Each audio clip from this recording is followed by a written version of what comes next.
कुचबिहार में 18 लाख रुपए की लागत से किया गया शमशान घाट का जीर्णोद्धार।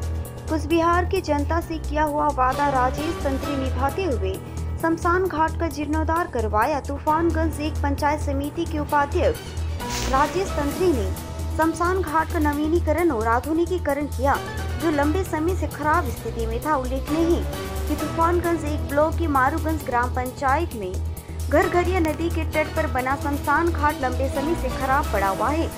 2023 के पंचायत चुनावों से पहले राजेश तंत्री ने वादा किया था कि अगर वे चुने गए तो उनका पहला काम शमशान का नवीनीकरण करना होगा। तूफानगंज एक पंचायत समिति के उपाध्यक्ष राजेश तंत्री ने बताया कि तूफानगंज एक पंचायत समिति द्वारा 18 लाख रुपए की लागत से शमशान की दीवार भट्टी नवीनीकरण, रिवर्स ब्लॉक के साथ शमशान में आदि युगी की मूर्ति स्थापित की गई है। शमशान घाट के नवीनीकरण और आधुनिकीकरण से स्थानीय लोग काफी खुश है। तूफानगंज एक पंचायत समिति के उपाध्यक्ष राजेश तंत्री ने कहा कि क्षेत्र के निवासियों की लंबे समय से मांग थी कि शमशान का जीर्णोद्धार किया जाए। स्थानीय निवासियों ने शमशान घाट के जीर्णोद्धार के लिए भाजपा विधायकों और सांसदों से कहा, लेकिन उन्होंने कोई ध्यान नहीं दिया। 2023 के पंचायत चुनाव में आम लोगों ने मुझसे महाशमशान के जीर्णोद्धार की मांग की थी। मैंने वादा किया था कि यदि मैं जनप्रतिनिधि चुना गया तो मारूगंज का पहला काम और शमशान घाट का जीर्णोद्धार और आधुनिकीकरण का करना होगा, और ऐसे ही आज शमशान घाट का जीर्णोद्धार किया गया। এই শ্মশানের সংস্কার হলো, কি বলবেন, কিরকম লাগছে? দেখুন, খুবই ভালো লাগছে, ভালো লাগারই কথা। কারণ মানুষের, বিশেষ করে আমরা যারা হিন্দু ধর্ম, তাদের প্রত্যেকের শেষ ঠিকানা তো এই শ্মশান। ওই শ্মশান এতদিন যেটা ছিল সেটা ভীষণ রকম অবহেলিত ছিল, বসার জায়গা ছিল না পর্যাপ্ত।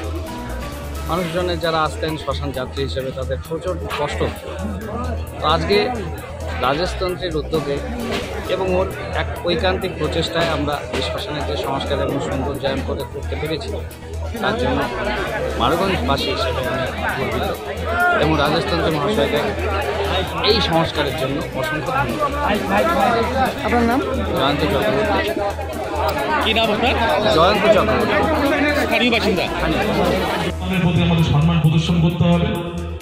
তাদেরকে ভগবানের নাম নিয়ে যদি ভগবানকে রাজনীতির ময়দানে নিয়ে আসে, সেই লোককে কিন্তু আমরা মারুগঞ্জবাসী ছেড়ে কথা বলবো না। বিজেপি দলের কাছে সার্টিফিকেট নিতে হবে না আমরা কত বড় হিন্দু।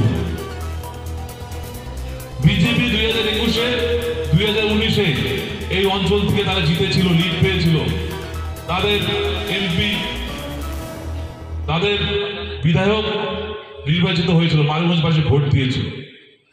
সেই ভোট নেওয়ার পরে মারুগঞ্জে তারা একটা কাজও কিন্তু করেনি।